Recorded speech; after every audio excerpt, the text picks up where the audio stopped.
وَمَنْ أَحْسَنُ قَوْلًا مِّمَّنْ دَعَا إِلَى اللَّهِ وَعَمِلَ صَالِحًا وَقَالَ إِنَّنِي مِنَ الْمُسْلِمِينَ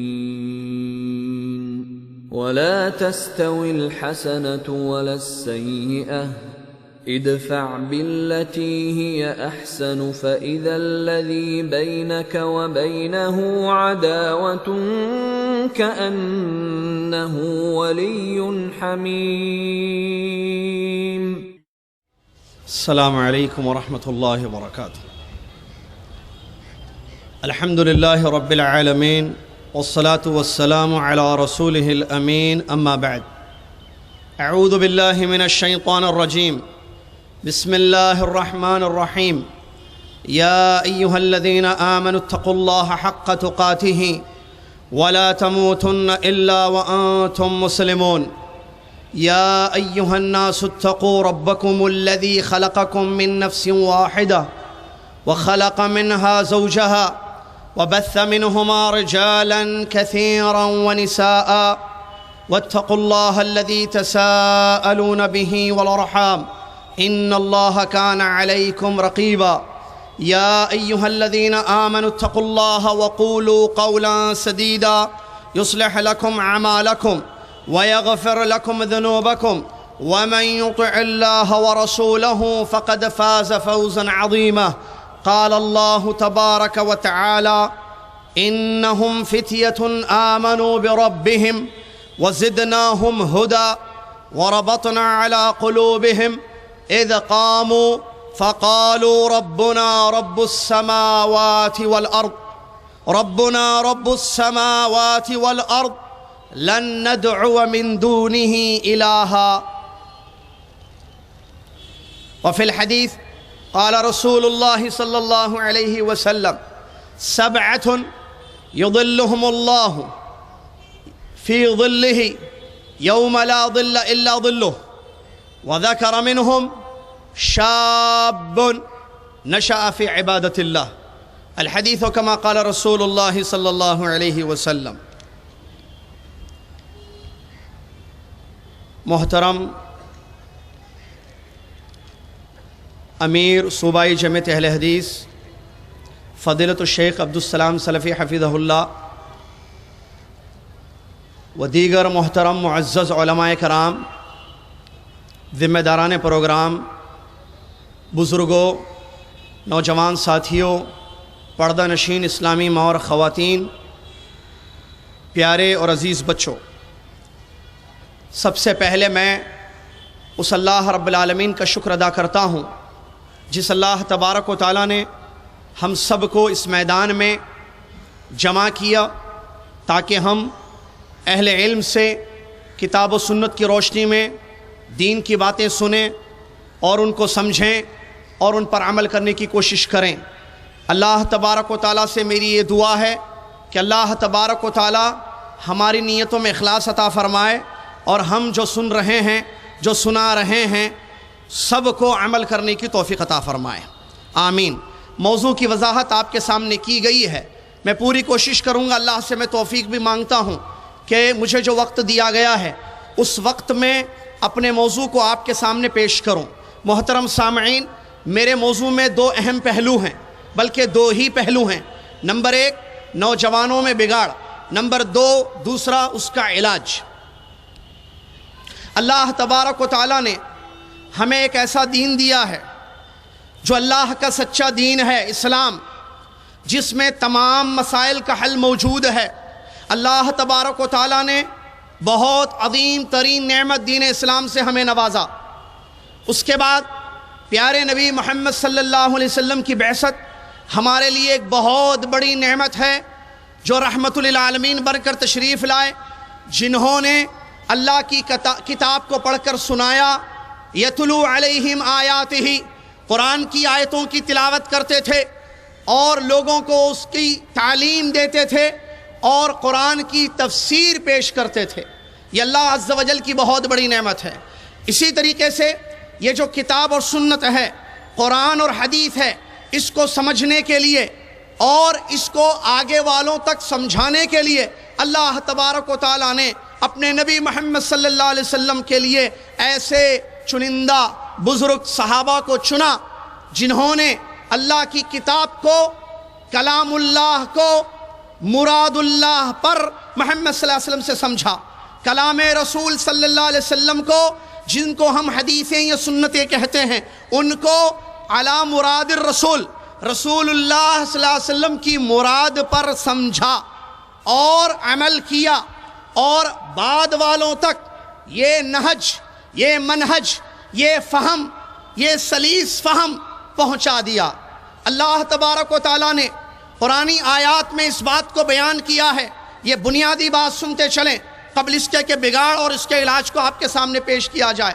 اللہ تبارک و تعالیٰ نے اہل ایمان کو اس بات کا پابند کیا ہے کہ اگر لوگ ویسے ایمان لائیں گے جیسے صحابہ ایمان لائے، لوگ قیامت تک اللہ کے دین کو ویسے سمجھیں گے جیسے صحابہ نے سمجھا ہے، تو ان کے لیے ہدایت ہے، ان کے لیے جنت کے وعدے ہیں، اور اللہ تبارک و تعالیٰ کی خوشنودی کی خوشخبری ان کے لیے سنائی گئی۔ قرآنی آیات اس بات پر دلالت کرتی ہیں، جیسا کہ اللہ نے فرمایا فَإِنْ آمَنُوا بِمِثْلِ مَا آمَنْتُمْ بِهِ فَقَدِ اهْتَدَوْا، لوگ ویسے ایمان لائیں گے جیسے تم ایمان لائے ہو تو لوگ ہدایت پر ہوں گے۔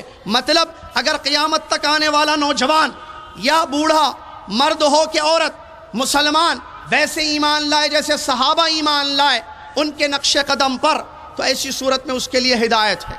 دوسری آیت میں اللہ نے فرمایا وَمَن يُشَاقِقِ الرَّسُولَ مِن بَعْدِ مَا تَبَيَّنَ لَهُ الْهُدَى وَيَتَّبِعْ غَيْرَ سَبِيلِ الْمُؤْمِنِينَ نُوَلِّهِ مَا تَوَلَّى وَنُصْلِهِ جَهَنَّمَ وَسَاءَتْ مَصِيرًا۔ اس آیت میں وعید سنائی گئی ہے ان لوگوں کو جو اللہ کے نبی محمد صلی اللہ علیہ وسلم کی مخالفت کرتے ہیں، ہدایت کا راستہ واضح ہو جانے کے باوجود، اور سبیل المؤمنین یعنی منہج سلف، منہج صحابہ، صحابہ کے جیسے نہ قرآن کو سمجھتے ہیں، نہ حدیث کو سمجھتے ہیں، نہ دین کا تفقہ حاصل کرتے ہیں۔ اگر وہ اس فہم کو، اس منہج کو، اس راستے کو، اس وے کو چھوڑتے ہیں، کوئی اور راستہ اپناتے ہیں، اللہ نے ان کے لیے وعید سنائی نُوَلِّهِ مَا تَوَلَّى وَنُصْلِهِ جَهَنَّمَ وَسَاءَتْ مَصِيرًا، ہم اسی ڈگر پر ان کو لگا دیں گے، اسی راہ پر اس کو لگا دیں گے جو سلف کے منہج کو چھوڑ کر اس نے راہ اپنائی ہے، اور اس کو جہنم کی آگ میں پھینک دیا جائے گا، اور یہ بہت برا ٹھکانہ ہے۔ معلوم ہوا ان آیتوں سے اگر ہم اپنے ایمان کی حفاظت چاہتے ہیں، ہم ہدایت چاہتے ہیں، ہم جہنم سے اپنے آپ کو بچانا چاہتے ہیں، تو کتاب و سنت کو صحابہ کے جیسے سمجھنا ضروری ہے، یا یوں کہیں کلام اللہ کو مراد اللہ پر، کلام رسول صلی اللہ علیہ وسلم کو مراد رسول صلی اللہ علیہ وسلم پر سمجھنا ہے۔ اور جمعیت اہل حدیث کہیں جو کہ عقیدہ اور منہج کے اعتبار سے صحیح جماعت ہے، اہل الحدیث کہیں یا سلفی کہیں، نام مختلف ہیں، عقیدہ ایک ہے، منہج ایک ہے، زمانے الگ الگ ہیں۔ آج سے 100 سال پہلے کے اہل حدیث کے عقیدے کو دیکھیے، موجودہ دور کے عقیدے کو، اہل حدیث کے عقیدے کو دیکھیں، ایک آپ کو نظر آئے گی۔ یہ اس جماعت کے برحق ہونے کی سب سے بڑی دلیل ہے۔ تو ہم جو جماعت اہل حدیث ہیں، جمعیت اہل حدیث ہیں، ہم جو اہل الحدیث ہیں، ہم جو سلفی ہیں، ہم جو اہل السنہ والجماعہ ہیں، ہمارا عقیدہ، ہمارا منہج کتاب و سنت کی روشنی میں ویسے ہی ہے جیسے صحابہ نے اپنایا تھا۔ لیکن افسوس کے ساتھ کہنا پڑتا ہے اس عقیدے میں بگاڑ آیا، اس منہج میں بگاڑ آیا، اور لوگوں کو بالخصوص ہمارے نوجوانوں کو ٹارگٹ بنایا گیا، اور انہیں قرآن اور حدیث کو صحابہ کے جیسے سمجھنے سے دور کر دیا گیا۔ آج موجودہ دور میں ہمارے نوجوان مختلف قسم کے بگاڑ کا شکار ہیں۔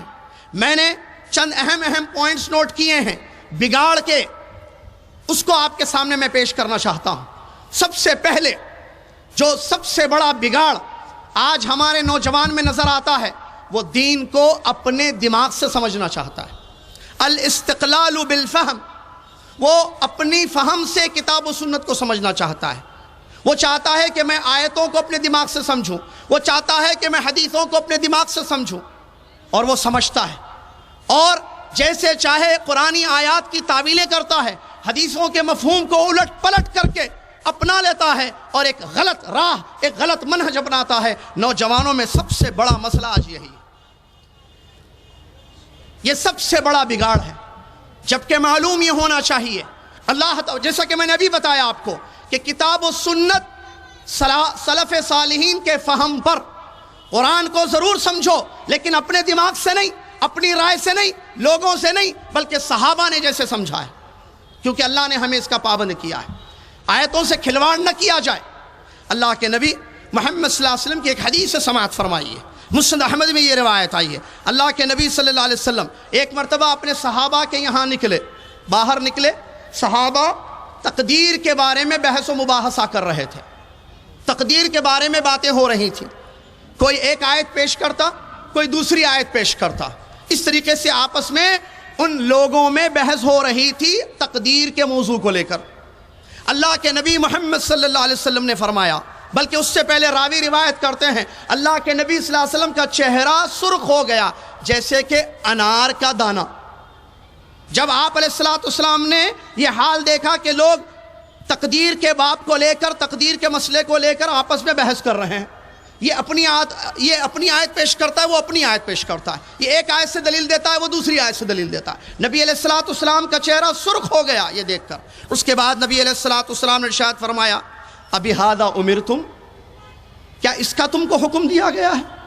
او بہذا بعثتم ان تضربوا کتاب اللہ بعضہ ببعض، کہ اللہ نے تمہیں اسی لیے بھیجا ہے کہ تم جیسے چاہے قرآن سے کھیلو، قرآنی آیات سے جیسے چاہے منمانی تعویلیں کرو، بحث و مباحثوں میں پڑ جاؤ، کہ اللہ نے تمہیں اس لیے بھیجا ہے؟ آگے نبی علیہ السلام نے فرمایا اس کی خطورت کو، اس بحث و مباحثہ کے نقصان کو، نبی علیہ السلام نے فرمایا انما ضلت الامم قبلکم فی مثل ھذا، اسی چیز میں پڑھ کر تم سے پہلی امتیں گمراہ ہو گئیں، اسی چیز میں بڑھ کر ان قرآنی آیتوں سے تعویل کرتے ہوئے قومیں تم سے پہلے گمراہ ہو گئیں۔ نصیحت کی، آگے فرمایا انظروا الذی امرتم بہ فاعملوا بہ، تم دیکھو کہ اللہ نے تمہیں کس بات کا حکم دیا ہے، اس بات پر تم عمل کرنا، تم دیکھو کہ اللہ نے قرآن میں کس چیز سے تمہیں منع کیا ہے، اس چیز سے تم اپنے آپ کو روک کے رکھنا۔ یہ مسند احمد کی صحیح حدیث اس بات کو بتاتی ہے کہ قرآنی آیات سے کھلواڑ نہیں ہوگا، اللہ کی کتاب کو اللہ کی کتاب کو نبی صلی اللہ علیہ وسلم سے سمجھا جائے گا، آیتوں سے منمانی نہیں کی جائے گی۔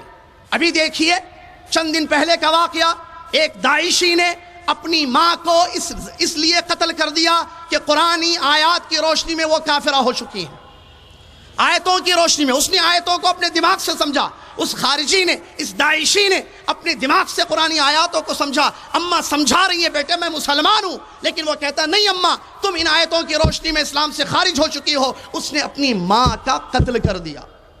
یہ بھی پچھلے چند دنوں پہلے کا واقعہ ہے۔ معزز سامعین، یہ خطرناک عقیدہ، یہ خطرناک منہج خوارج نے دنیا والوں کے سامنے پیش کیا۔ صحابہ کی زندگی موجود تھی، علی رضی اللہ تعالیٰ عنہ کا دور خلافت ہے، خوارج ایک جماعت کی شکل میں پیدا ہوئے جنہوں نے قرآنی آیات کو اپنے دماغ سے سمجھا، آیتوں کی تعویلیں کی اور صحابہ کے فہم کو ترک کیا، قرآن کو اپنے دماغ سے سمجھ کر انہوں نے خروج کے منہج کو، تکفیر کے منہج کو، تکفیر کے عقیدے کو اپنایا، جس کی وجہ سے امت میں بگاڑ پیدا ہوا، جس کی شکل آج بھی ہمیں نظر آتی ہے، نعوذ باللہ من ذلک۔ لہٰذا اس بات کو اچھی طریقے سے ذہن میں رکھیں کہ آج موجودہ دور میں نوجوانوں کا سب سے بڑا بگاڑ یہ ہے، وہ چاہتا ہے کہ دین اپنے عقل سے سمجھے، دین اپنی رائے سے سمجھے، دین اپنے دماغ سے سمجھے۔ ہرگز نہیں، کتاب اللہ، سنت رسول اللہ کو صحابہ کے فہم اور ان کے منہج پر سمجھنا ضروری ہے، تبھی جا کر ہم اپنے آپ کو اس بگاڑ سے محفوظ رکھ سکتے ہیں یا اس فتنے سے محفوظ رکھ سکتے ہیں۔ اسی طریقے سے قرآن اور حدیث کی روشنی میں صحابہ کے فہم کو اپنانا ایک، نمبر دو قرآن اور حدیث کی روشنی میں صحابہ کا جو منہج ہے اس چیز کو اپنانا۔ ایک دوسرا بگاڑ جو نوجوانوں میں نظر آتا ہے وہ تکفیری منہج کا اپنانا۔ ایک تو خروج کا منہج، خوارج کا منہج کہ بغاوتیں کرنا، نعوذ باللہ من ذالک، بادشاہ وقت کے خلاف، مسلمان حاکم کے خلاف بغاوت کرنا، یہ عقیدہ اس نے اپنایا ہے، نعوذ باللہ من ذالک۔ آج دیکھیے ہمارا بچہ کہتا ہے سعودی عرب کے بارے میں یہ اسلامی حکومت نہیں ہے، مسلمان بادشاہ، اسلام میں کوئی مسلمان بادشاہت نہیں ہے، اسلام میں کوئی بادشاہت اشتہات نہیں ہے، خلافت الافت کی باتیں کرتا ہے، نعوذ باللہ من ذالک۔ اس نے یہ سمجھا ہے کہ قرآنی آیات کو اپنے دماغ سے سمجھے، نعوذ باللہ من ذالک، جس کی وجہ سے وہ کہتا ہے کہ اسلام میں بادشاہت کا کوئی تصور نہیں ہے، انکار کرتا ہے، نعوذ باللہ ان کو وہ کافر سمجھتا ہے، اسلامی حکومت کا وہ منکر ہے، نعوذ باللہ من ذالک۔ یہ غلط عقیدہ خوارج نے پیش کیا دنیا کے سامنے۔ آج کا نوجوان الیکٹرانک میڈیا کو استعمال کرتے ہوئے، سوشل میڈیا کو استعمال کرتے ہوئے اس خطرناک عقیدے کو اس نے گلے لگایا، اس خطرناک منہج کو اس نے اپنا لیا، نعوذ باللہ من ذالک، جس کی وجہ سے نقصان ہو رہا ہے اور وہ دین سے دور ہوتا جا رہا ہے۔ لہٰذا اپنے آپ کو اس خطرناک بگاڑ سے بچائیں، ہم غلط عقیدہ نہ اپنائیں، ہم کتاب کو، اللہ کے کلام کو نبی صلی اللہ علیہ وسلم کے طریقے پر، نبی صلی اللہ علیہ وسلم کے طریقے پر اور نبی صلی اللہ علیہ وسلم کی حدیثوں کو صحابہ کے طریقے پر سمجھنے کی کوشش کریں۔ حدیث میں ایک واقعہ آتا ہے، یزید ابن وہب الفقیر جو مشہور تابعی گزرے ہیں، خوارج کے اس خروجی عقیدے سے یا تکفیری منہج سے متاثر ہو گئے تھے۔ متاثر ہونے کے بعد وہ خود کہتے ہیں، جب میں پہنچا مکہ یا عفواً مدینہ، تو میں نے دیکھا ایک صحابی رسول کو جو قرآن کا درس دے رہے تھے، جہنمیوں کا ذکر قرآنی آیات کی روشنی میں پیش کر رہے تھے۔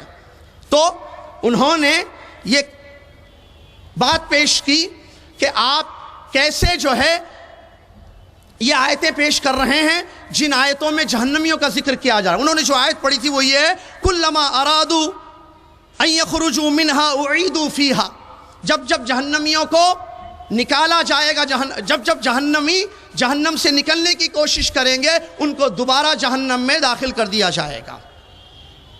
تو یزید ابن وہب الفقیر جو تابعی ہیں، جو خوارج کے عقیدے ان کے منہج سے متاثر ہو گئے تھے، انہوں نے کہا کہ یہ کیسے ہو سکتا ہے کہ ایک آدمی جب جہنم میں چلا جائے، خوارج کا عقیدہ معلوم ہے، وہ کہتے ہیں ایک آدمی جو جہنم میں چلا جائے وہ دوبارہ پھر جہنم سے نکالا نہیں جائے گا، وہ جنت میں داخل نہیں ہوگا، یہ ان کا غلط عقیدہ ہے۔ تو انہوں نے یہ سوال اس صحابی کے سامنے رکھا، تو اللہ کے نبی صلی اللہ علیہ وسلم کے وہ صحابی جن کا نام مجھے ذہن میں اس وقت نہیں آ رہا ہے، انہوں نے سمجھایا، ان کو بتایا کہ ایسی بات نہیں ہے، یہ جو آیت میں نے پیش کی ہے، جو جہنمیوں کا، جو تم جن لوگوں کے بارے میں بات کر رہے ہو کہ جن کو جہنم سے نہیں نکالا جائے گا، جہنم میں خلود ان کے لیے ہوگا، وہ کفار اور مشرکین ہیں۔ لیکن مسلمان اپنے بدعمالیوں کی وجہ سے، صحیح عقیدے پر موت آنے کی وجہ سے، اگر وہ اپنے برے اعمال کی سزا پانے کے لیے جہنم کی آگ میں جاتا ہے تو اللہ تبارک و تعالیٰ دوبارہ اس کو نکالے گا وہاں سے۔ یہ نصوص موجود ہے اس سلسلے میں، آیتوں اور حدیثوں کی روشنی میں صحابی رسول نے حضرت یزید بن وہب رحمۃ اللہ علیہ کو سمجھایا تو انہوں نے اپنے عقیدے کو ٹھیک کر لیا، اور جو فتنے سے جس فکر سے خوارج کے جس فکر سے وہ متاثر ہو گئے تھے اس کو انہوں نے ترک کر دیا۔ یہ ایک چھوٹا سا واقعہ ہے جس سے کیا بات معلوم ہوتی ہے کہ یہ جو خوارج ہیں، قرآنی آیات میں جو آیتیں کفار اور مشرکین کے سلسلے میں آئی ہیں، جن کے بارے میں یہ بتایا گیا ہے کہ ان کو خلود فی النار ہے، یہ جہنم کی آگ میں ہمیشہ ہمیشہ کے لیے رہیں گے، ان آیتوں کو آج کے مسلمانوں پر فٹ کیا جاتا ہے۔ وہ آیتیں جو کفار اور مشرکین کے سلسلے میں آئی ہیں، ان آیتوں کو مسلمانوں پر فٹ کیا جاتا ہے اور کہا جاتا ہے کہ مسلمان اگر کوئی شرکی عمل کرتا ہے، کوئی غلط عمل کرتا ہے، تو کوئی بڑا گناہ کرتا ہے تو اسی صورت میں وہ دائرہ اسلام سے ہمیشہ کے لیے خارج ہو جائے گا اور وہ جہنم میں ہمیشہ ہمیشہ کے لیے جائے گا۔ یہ غلط منہج انہوں نے کیسے اپنایا؟ قرآن کو اپنی دماغ سے سمجھنے کی وجہ سے، صحابہ کا فہم انہوں نے نہیں اپنایا۔ تو میرے محترم سامعین، یہ بہت بڑا مسئلہ ہے کہ قرآن آج جو موجودہ دور میں ہمیں نظر آتا ہے، آج قرآنی آیات سے بچے بالخصوص نوجوان کھلواڑ کرتے ہیں، جیسے چاہے منمانی طور پر اس سے دلیلیں لیتے ہیں۔ اسی طریقے سے تکفیر کا خطرناک منہج نوجوانوں میں آج نظر آتا ہے۔ مسلمان کوئی عمل کرتا ہے جو بڑا گناہ ہے، برا عمل ہے، یا کوئی کفری عمل ہے، کوئی شرکی اعمال ہے، تو ان اعمال کو دیکھ کر اس کو دائرہ اسلام سے خارج کر دیا جاتا ہے اور کہا جاتا ہے کہ تم کافر ہو، تم مشرک ہو، تمہارے پیچھے ہماری نماز جائز نہیں ہو سکتی ہے۔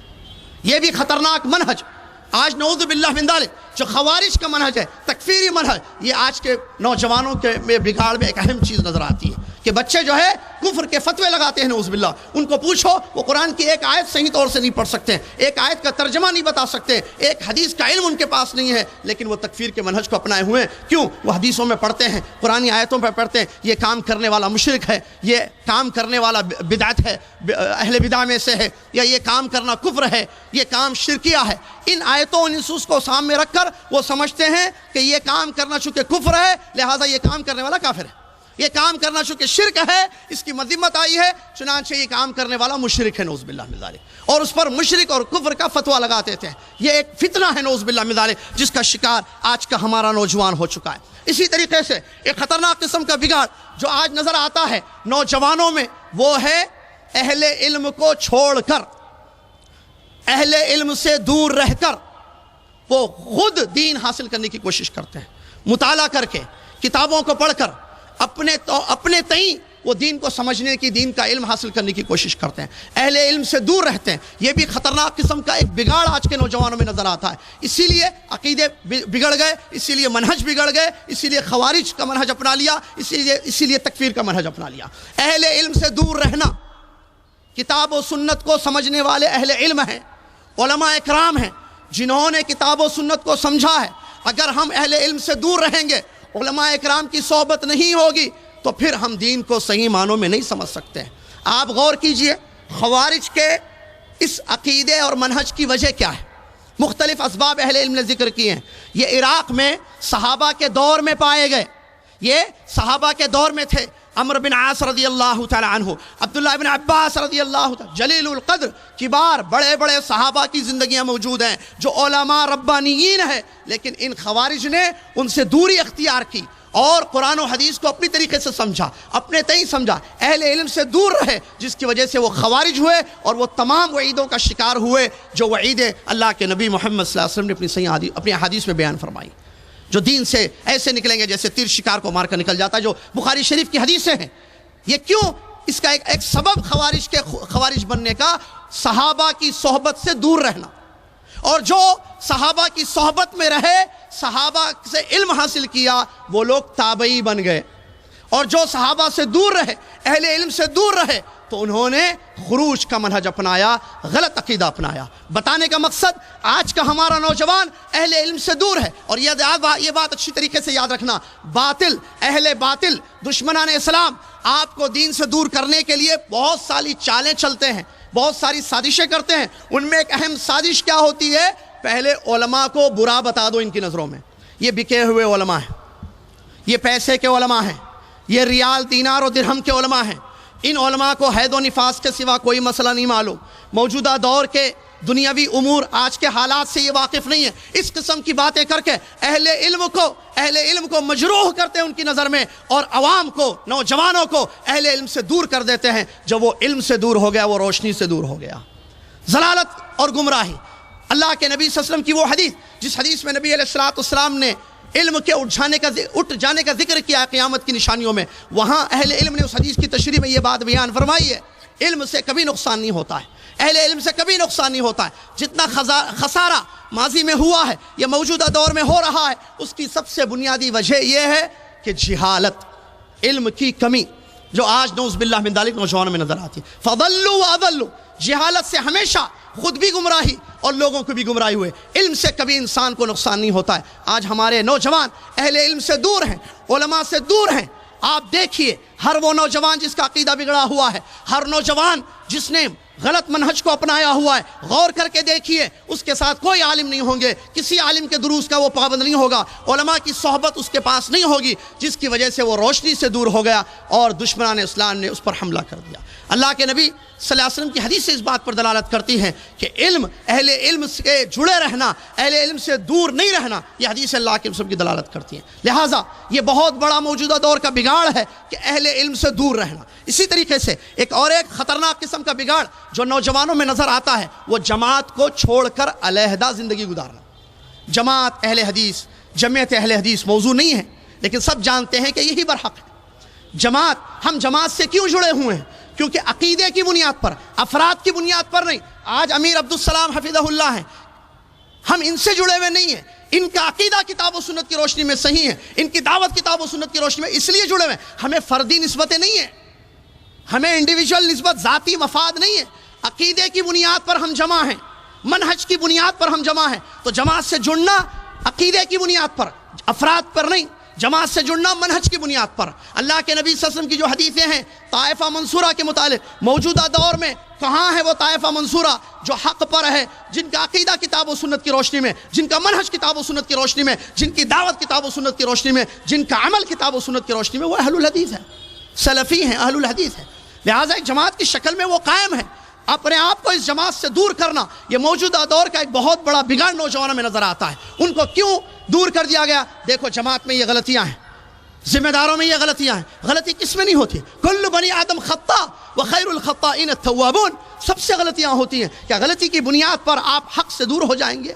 آپ آئیے, آپ مشورے دیجئے, ذمہ داروں کو بتائیے, آپ اپنی رائے پیش کیجئے, انشاءاللہ اس کو قبول کیا جائے گا, انشاءاللہ اس پر عمل ہوگا. لیکن یہ سمجھنا کہ نہیں جماعت میں غلطیاں ہیں لہٰذا میں جماعت کو چھوڑ دوں گا, میں تحزب اختیار کروں گا, حزبیت, نعوذ باللہ من ذالک, یہ اسلامی طریقہ نہیں ہے. یہ نوجوانوں میں ایک بہت بڑا بگاڑ ہے. لہٰذا اللہ سے ڈریے. جو لوگ آپ کو جماعت کے خلاف بھڑکاتے ہیں, جماعت سے دور کرتے ہیں, وہ صحیح نہیں ہیں, وہ آپ کے ویل وشر نہیں ہیں, وہ آپ کے خیر خواہ نہیں ہیں. جماعت حق پر ہے, جماعت سے جڑیے, یہ آپ کی جماعت ہے, یہ آپ کی جماعت ہے. عقیدہ منہج کے اعتبار سے آئیے, اپنی رائے پیش کیجئے اور مشورے دیجئے. آپ کی رائے قابل نظر ہوگی, آپ کا مشورہ قابل قبول ہوگا انشاءاللہ اگر وہ مناسب سمجھا جائے گا. لیکن جماعت سے کٹ کر الگ زندگی گزارنا اور تنہا ایک الگ پارٹی بنا کر, ایک الگ سوسائٹی بنا کر, ایک الگ حزب بنا کر, یہ شریعت کی تعلیم نہیں ہے, کتاب و سنت کی سراسر مخالفت ہے. اور اس کا نقصان کیا ہوتا ہے؟ جب انسان جماعت سے ہٹتا ہے تو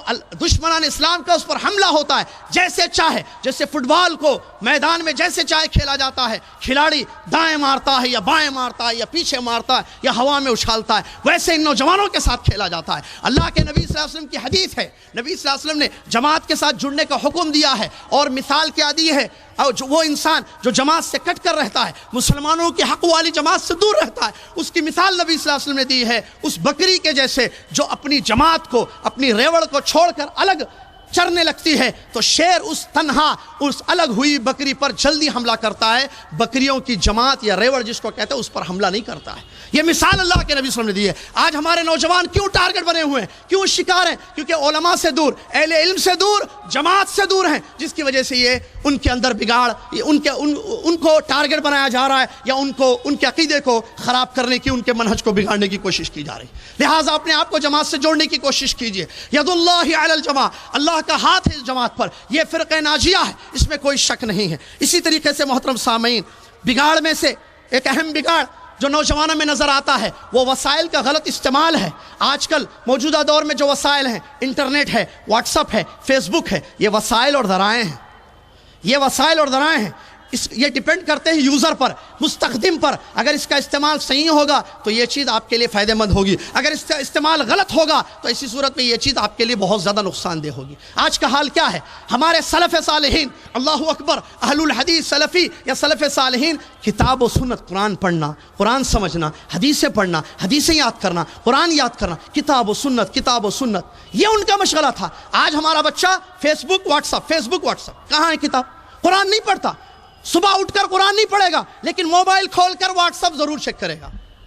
صبح اٹھ کر حدیث نہیں پڑھے گا, درس حدیث میں نہیں جائے گا, چلو ایک حدیث یاد کر لوں, ایک حدیث نبی صلی اللہ علیہ وسلم کی پڑھ لوں, نہیں, وہ فیس بک پر کیا اپلوڈ کیا جا رہا ہے وہ ضرور دیکھتا ہے. آج نوجوان اس کا بہت خطرناک طریقے سے عادی بن چکا ہے, جبکہ کتاب و سنت ہمارا منہج ہے, مسلک اہل حدیث کتاب و سنت ہے. واٹس اپ, فیس بک کہاں ہے؟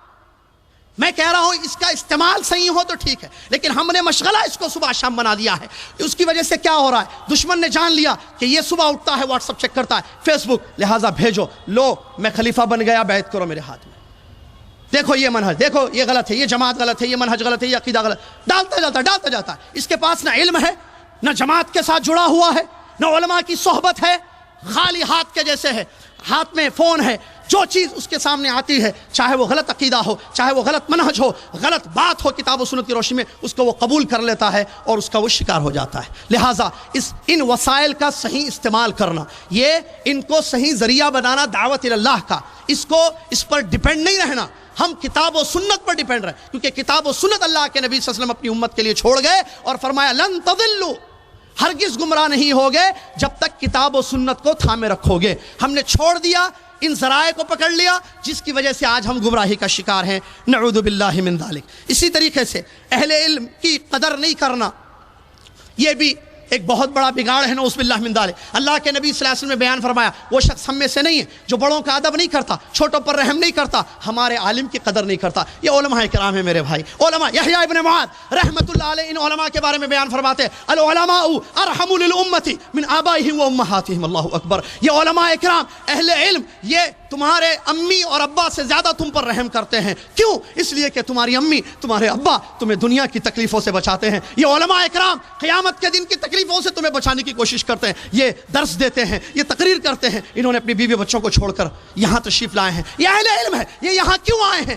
آپ کو سیدھا راستہ دکھانے کے لیے، آپ کی آخرت سنوارنے کے لیے۔ یہ کتنے زیادہ احترام اور تعظیم کتاب و سنت کی روشنی میں کہ قابل ہیں، ان کے بارے میں گفتگو کی جاتی ہے۔ نبی صلی اللہ علیہ وسلم فرماتے ہیں لیس منا من لم یؤقر کبیرنا ولم یرحم صغیرنا ولم یعرف لعالمنا قدرا۔ وہ ہم میں سے نہیں ہے، وہ ہم میں سے نہیں ہے جو بڑوں کا ادب نہیں کرتا، چھوٹوں پر رحم نہیں کرتا، ہمارے عالم کی قدر نہیں کرتا۔ ارے یہ چنندہ علماء ہے، کتاب و سنت کو انہوں نے چٹائیوں پہ بیٹھ کر مدارس میں کیسی کیسی تکلیفیں جھیلی جانتے ہیں آپ؟ نہیں معلوم ہے۔ آپ بیٹھے ہوئے اپنے ماں باپ کے گھر میں، علماء کے بارے میں زبان کھولتے ہیں، علماء کے بارے میں گفتگو کرتے ہیں۔ اللہ سے ڈریے، یہ بہت خطرناک منہج ہے جو نوجوانوں نے آج اپنایا ہوا ہے۔ علماء کی قدر کیجئے، علماء مختلف ہے، کسی کا علم زیادہ ہے، کسی کا علم کم ہے، کسی کی تقریر کی صلاحیت ہوتی ہے، کسی کی تقریر کی صلاحیت نہیں ہوتی ہے، کوئی لکھنے میں ماہر ہوتا ہے، کوئی بولنے میں ماہر ہوتا ہے، علم ڈیفرنٹ ہے۔ علماء ہیں اہل، یہ اہل الحدیث علماء ہیں، ان کی قدر کیجئے، ان کا احترام کیجئے۔ مجھے کسی نے بولنے کے لیے مجھے تکلیف ہوتی ہے جب کسی سلفی اہل حدیث عالم کے بارے میں گفتگو کرتے۔ اور عجیب بات دیکھیے، سبحان اللہ، یہ ABCD پڑھنے والے، یہ صبح شام واٹس اپ دیکھنے والے نوجوان آج علماء کے بارے میں، ان کے منہج کے بارے میں فلاں نہیں ان کا منہج ختم ہو گیا ہے، نہیں فلاں جو ہے عالم اب وہ سلفی نہیں ہے، اب وہ اہل حدیث نہیں ہے، پہلے اہل حدیث تھے۔ آپ ان کو ان کے منہج پر گفتگو کر رہے ہیں؟ اتنی جرات نوجوانوں میں اہل علم کے بارے میں، ان کے منہج کے بارے میں گفتگو کی جا رہی ہے کہ نہیں فلاں شیخ کا منہج بدل چکا ہے، اب وہ سلفی نہیں رہے۔ اب آپ بتائیں گے، عوام بتائے گی علماء کے بارے میں؟ وہ عوام جس کو تجوید نہیں معلوم، اظہار اخفاء کے مسائل نہیں معلوم، حدیث مرفوع کس کو کہتے ہیں، حدثنا اخبرنا کا فرق نہیں معلوم، وہ ان علماء کو جنہوں نے قربانیاں دی ہیں، محنت کی ہے، علم حاصل کیا ہے، فلولا نفر من كل فرقة منهم طائفة ليتفقهوا في الدين ولينذروا قومهم اذا رجعوا اليهم لعلهم يحذرون۔ اس آیت پر انہوں نے عمل کیا، اپنے گھروں کو چھوڑا، گئے تفقہ فی الدین، دین کو سمجھا، علماء سے، اساتذہ سے، کتاب و سنت کی روشنی میں، اور لوٹے آ کر اپنی قوم کو، اپنی بستی کو، اپنے علاقے والوں کو دعوت کا کام کر رہے ہیں۔ ان کے بارے میں گفتگو کریں، اللہ سے ڈریے۔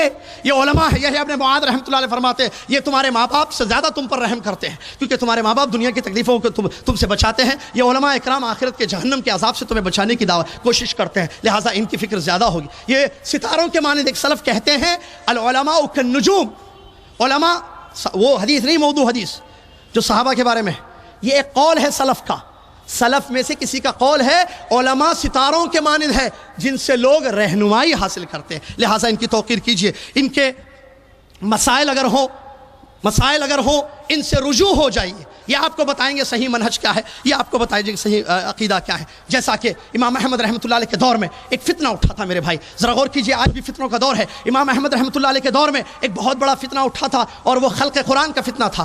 بادشاہ کہتا تھا بولو قرآن مخلوق ہے، امام احمد کہتے تھے رحمہ اللہ نہیں، القرآن کلام اللہ لیس بمخلوق، قرآن اللہ کا کلام ہے، مخلوق نہیں ہے۔ ان کو مارا جاتا، ان پر ظلم کیا جاتا، ان کو قید کیا گیا، صرف یہ فتویٰ دینے کے لیے قرآن مخلوق ہے۔ انہوں نے فتویٰ نہیں دیا، ان پر ظلم ہوا، ان کے شاگردوں پر، طلباء پر ظلم ہوا۔ وہ آ کر کہنے لگے کہ بادشاہ اور بادشاہ کی پولیس بہت زیادہ تکلیف کرتی ہے، بہت زیادہ ظلم کرتی ہے، کیا ہم خروج کریں، بغاوت کریں؟ کہا نہیں، منع کیا، کیونکہ وہ رجوع ہوئے، انہوں نے رہنمائی کی، کہا کہ نہیں، ہم اپنے حق عقیدے پر قائم رہیں گے، ہم بغاوت نہیں کریں گے، ہم کہیں گے ایتونی شیئا من کتاب اللہ او من سنت رسول اللہ حتی اقول بہ، ہمیں قرآن اور حدیث کی روشنی میں بتا دو کہ قرآن مخلوق ہے تو ہم بھی کہیں گے، ہم بغاوت نہیں کریں گے۔ بغاوت کے اس فتنے کو، خروج کے اس فتنے کو، فتنے خلق قرآن کے اس فتنے کو امام احمد رحمۃ اللہ نے اسی زمانے میں ختم کر دیا۔ اللہ کے فضل و کرم سے آج تک وہ فتنہ نہیں اٹھا، اہل علم سے رجوع ہوئے وہ لوگ، اسی لیے اپنے آپ کو اس فتنے سے یا خروج جیسے خطرناک عقیدے سے بچا لیا۔ آج ہمارا نوجوان کہاں ہے؟ جب اس کے پاس کوئی تشویش والا مسئلہ، کوئی نہیں سمجھنے والا مسئلہ آتا ہے، کیوں اہل علم کی طرف رجوع نہیں ہوتا ہے؟ لوٹو اہل علم کی طرف میرے بھائیوں، اللہ سے ڈرو، اہل علم کی قدر کرو۔ اسی طریقے سے جو بگاڑ نوجوانوں میں عقیدے اور منہج کے علاوہ اخلاقی طور پر پایا جاتا ہے، وہ بہت زیادہ ہیں۔ ان میں سے چند ایک چیزیں آپ کے سامنے پیش کی جا رہی ہیں۔ نمبر ایک، اسلامی شعور کا فقدان۔ آج کا نوجوان مسلمان بھول گیا ہے کہ وہ مسلمان ہے، وہ ایسی ایسی حرکتیں کرتا ہے جس کو اسلام نے حرام قرار دیا ہے. شعور، فیلنگ، احساس جس کو کہتے ہیں، یہ ختم ہو چکا ہے. ہمیں اس بات کو یاد رکھنا ہے کہ ہم مسلمان ہیں. اسلامی شعور کو اپنی زندگی میں باقی رکھنا. میں مسلمان ہوں. نوجوان کبھی نہیں بھولے میں اسلام کو ماننے والا، میں مسلمان ہوں. اس شعور کو، اس احساس کو باقی رکھنے کی ضرورت ہے. اسی طریقے سے تقوی کی آج نوجوانوں میں سخت ضرورت ہے. کیوں؟ تقوی کی نہیں ہونے کی وجہ سے اخلاقی بہت ساری بگاڑ آ چکی ہے. اخلاقی جیسے اختلاط، لڑکا لڑکی کا الگ رہنا، تنہائی میں رہنا اختلاط. اسی طریقے سے واٹس ایپ پر چیٹنگ کرنا لڑکے لڑکیوں کا، فیس بک پر غلط ناموں سے اکاؤنٹ بنانا اور ایک دوسرے سے رابطہ کرنا، یہ جو بگاڑ ہے، یا اس کے علاوہ زناکاری، بدکاری، لڑکا لڑکی کا تنہا گھومنا پھرنا، یہ سب اخلاقی گراوٹ ہے. نعوذ باللہ من ذالک. یہ سب چھوڑنے کی ضرورت ہے. اللہ سے ڈرنے کی ضرورت ہے. نوجوان اللہ سے ڈرے. اللہ کے نبی صلی اللہ علیہ وسلم نے حدیث شریف میں بیان فرمایا، شاب نشأ فی عبادت اللہ، وہ نوجوان کل قیامت کے دن اللہ کے عرش کے تلے ہوگا، جس دن کوئی اور سایہ نہیں ہوگا سوائے اللہ تبارک و تعالیٰ کے عرش کے. وہ ہوگا جس نے اپنی جوانی کو اللہ کی عبادت میں صرف کیا. سبعۃ یظلھم اللہ یوم لا ظل الا ظلہ، ان 7 میں سے ایک وہ نوجوان ہوگا جس کی جوانی اللہ کی عبادت میں گزری. اسی طریقے سے وہ آدمی جس کو خوبصورت عورت نے اور مالدار عورت نے دعوت دی برائی کی، تو وہ کہتا ہے انی اخاف اللہ، میں اللہ سے ڈرتا ہوں. اس چیز کو پیدا کرنے کی ضرورت ہے. حرام چیزوں سے اپنے آپ کو بچائیے. جیسا کہ عبداللہ بن مبارک رحمۃ اللہ علیہ کا واقعہ ہے، جب انگور کے باغ کے مالک نے ان سے باغ میٹھے انگور طلب کیے، تو عبداللہ بن مبارک رحمۃ اللہ علیہ انگور لے کر آئے، اس کے سامنے رکھا. تو مالک جب کھانے لگا، منہ میں اس نے انگور کا دانہ رکھا تو تھوک دیا. اس کے ساتھ مہمان بھی تھے. کہا کہ اے عبداللہ بن مبارک، میں نے عبداللہ بن مبارک رحمۃ اللہ علیہ کے والد ہیں، عفواً مبارک رحمۃ اللہ علیہ جو محدث تھے، انہوں نے کہا کہ ان سے جب بادشاہ نے کہا، باغ کے مالک نے، کہ میں نے تم سے میٹھے انگور مانگے تھے، تم یہ کھٹے انگور کیسے لے کر آ گئے؟ غور کرنے کا مقام ہے. کھٹے انگور ہے. انہوں نے کہا مجھے نہیں پتا میٹھے انگور کون سے ہیں. کہا کہ تم اتنے سال سے میرے باغ میں کام کر رہے ہو، تمہیں پتہ نہیں کہ میٹھے انگور کون سے ہیں؟ کہا کہ مجھے نہیں پتا، آپ نے مجھے اس کی ذمہ داری دی ہے، کھانا میرے لیے حلال نہیں ہے. اللہ کا ڈر، اللہ کا خوف دیکھیں. ایسے بہت ساری مثالیں سلف صالحین میں ملتی ہیں. نوجوانوں کو اس بات کی ضرورت ہے کہ اللہ سے ڈرو. اتق اللہ حیثما کنت. ماں باپ سے دور ہیں، اللہ سے ڈرو. اکیلے ہو، اللہ سے ڈرو. لوگوں کے ساتھ ہو، اللہ سے ڈرو. ذمہ دار ہو، اللہ سے ڈرو. اتق اللہ حیثما کنت. تم جہاں رہو اللہ سے ڈرو. اللہ کا ڈر دل میں ہوگا، حرام چیزوں سے ہم اپنے آپ کو بچانے کی ہر ممکن کوشش کریں گے. یہ چند چیزیں آپ کی خدمت میں نے پیش کی. اس کے ساتھ ساتھ ایک پوائنٹ، آخری بات بتاؤں، میرا وقت ختم ہو چکا ہے، اور وہ ہے فکر آخرت، محاسبہ نفس. یہ بھی اس کی سخت ضرورت ہے. علاج ہے بگاڑ کا کہ ہمیں آخرت کی فکر ختم ہو چکی ہے. ہم بیکار کی چیزوں میں پڑ چکے ہیں، لایانی چیزیں. سعودی عرب نے یمن پہ کیوں حملہ کیا؟ ہم سے تعلق ہے اس مسئلے کا. کرین گری تو بین کیوں لگایا گیا بن لادن پر؟ ایسے کیوں ہوا، ویسے کیوں ہوا؟ جماعت ایسے کیوں کر رہی ہے؟ امیر صاحب یہ کیوں کر رہے ہیں؟ ایسی چیزوں میں ہم پڑ گئے ہیں جن سے میرا اور آپ کا تعلق نہیں ہے. اور جن چیزوں سے میرا اور آپ کا تعلق ہے، جو کل قیامت کے دن قبر میں مجھ سے 3 سوالات ہوں گے. اللہ تبارک و تعالیٰ میرے علم، میری جوانی، میری عمر، میرے مال کے متعلق پوچھے گا. ہم ان چیزوں کو بھلا بیٹھے. ایسی چیزوں میں، لا یعنی چیزوں، نبی صلی اللہ علیہ وسلم نے فرمایا من حسن اسلام المرء ترکہ ما لا یعنی. اچھا مسلمان وہ ہے جو ان چیزوں کو چھوڑ دے جس سے اس کا تعلق نہیں ہے. آپ کو سعودی عرب سے کیا تعلق؟ آپ اپنی زندگی قرآن پڑھے، نماز پڑھے، اصول ثلاثہ پڑھے، تیاری ہو رہی ہے آخرت کی، رشتہ داروں کا، بڑوں کا ادب اور احترام کیا، حقوق عطا کیے، بچوں کی صحیح اسلامی تربیت کر رہے ہیں، بیوی شوہر کی اطاعت کر رہی ہے. یہ سب ضروری مسائل ہیں جن سے ہماری پوچھ ہوگی، جن کے متعلق اور اللہ کے تعامل کل حساب دینا ہے. ہم نے ان چیزوں کو چھوڑ کر ایسی چیزوں میں پڑ گئے جن سے ہمارا تعلق ہی نہیں ہے. وہ تو ملک سلمان سے اللہ پوچھے گا نا سعودی عرب کے بارے میں، آپ سے مجھ سے تو نہیں پوچھے گا. ان بادشاہوں سے بادشاہوں کے متعلق پوچھا جائے گا. ان کو جن امور کی ذمہ داری دی گئی ہے، اللہ تعالیٰ نے جو چیزیں ان کی گردنوں پہ ڈالی ہے، وہ اللہ ان سے پوچھے گا. وہ اللہ سے ڈرتے ہیں، اپنا کام کر رہے ہیں. آپ کو اس کی فکر کرنے کی ضرورت نہیں ہے. آپ اگر کچھ کر سکتے ہیں، امام احمد رحمۃ اللہ علیہ کے طریقے پر عمل کرتے ہوئے دعا کیجیے. لو کانت لی دعوۃ مستقلہ جعلت ولی السلطان، دعا کیجیے. لیکن لا یعنی بیکار کی چیزوں میں آج کا نوجوان پڑا ہوا ہے. اللہ سے ڈریے. اپنے آپ کو بیکار کی باتوں میں، بیکار کے کاموں میں جن کے متعلق ہم سے سوالات نہیں ہوں گے کل قیامت کے دن، ان چیزوں سے اپنے آپ کو بچانے کی کوشش کیجیے. میں اللہ سے دعا کرتا ہوں کہ اللہ تبارک و تعالیٰ ہمارے نوجوانوں کی حفاظت فرما دے. اللہ تبارک، بہت تکلیف ہوتی ہے قسم اللہ کی. معذرت چاہتا ہوں امیر محترم، بہت تکلیف، 1 منٹ بس لوں گا، معذرت چاہتا ہوں، اللہ بہت تکلیف ہوتی ہے، یہ لوگ کیسے کھیل رہے ہیں، ہمارے دشمن اسلام ہمارے نوجوانوں کو ٹارگٹ بنا رہے ہیں، ہمارا بچہ سمجھتا نہیں، اس کو پکڑ کے سمجھو، علماء سے رہو، جماعت سے جڑ کے رہو، قرآن پڑھو، حدیث کو صحابہ کے جیسے سمجھو، اپنے اخلاق کو ٹھیک کرو، اللہ سے ڈرو، تمہاری شادی کسی اچھی بچی سے کر دیں گے، غلط بچیوں کے ساتھ ناجائز تعلقات مت رکھو، سمجھایا جاتا ہے لیکن اللہ سے نہیں ڈرتا ہے، پتہ نہیں کہاں جا رہا ہے، کیوں جا رہا ہے ایسے، اللہ کے لیے اپنے آپ پر رحم کیجیے، اپنی اصلاح کیجیے میرے بھائی، اپنے نفس کا محاسبہ میں اور آپ ہم سب کریں، نوجوان ٹارگٹ نہ بنے اللہ کے لیے۔ اور میں آخری جملہ، ہم انشاءاللہ، میں طالب علم، ہمارے علماء اکرام دشمنان اسلام کو اس بات کی اجازت نہیں دیں گے کہ وہ ہمارے نوجوانوں کو بگاڑیں، ہمارے نوجوانوں کے عقیدے خراب کریں، ان کے منہج کو، ہم بولیں گے، ہم اصلاح کریں گے، اللہ سے مدد مانگیں گے، ہم بگڑنے نہیں دیں گے، باقی اللہ کے ہاتھ میں، ہم اجازت نہیں دیں گے تو ہم جو چاہے ذریعہ استعمال کر لو، ہم باطل کا نقاب کھول کے رہیں گے، داعش کو غلط بول کے رہیں گے، IS غلط ہے، خوارج ہیں، اہل حدیث سے اس کا کوئی تعلق نہیں ہے، چاہے لوگ بولیں، دنیا بولے، یہ سچ ہے، سچ بول کے رہیں گے، نوجوانوں کو انشاءاللہ بچانے کی ہر ممکن کوشش کریں، اللہ تعالی ہماری مدد فرمائے، اللہ تعالی ہماری اصلاح فرمائے، اللہ تعالی بگڑنے سے ہم سب کو محفوظ رکھے، آمین، وآخر الحمدللہ رب العالمین، السلام علیکم۔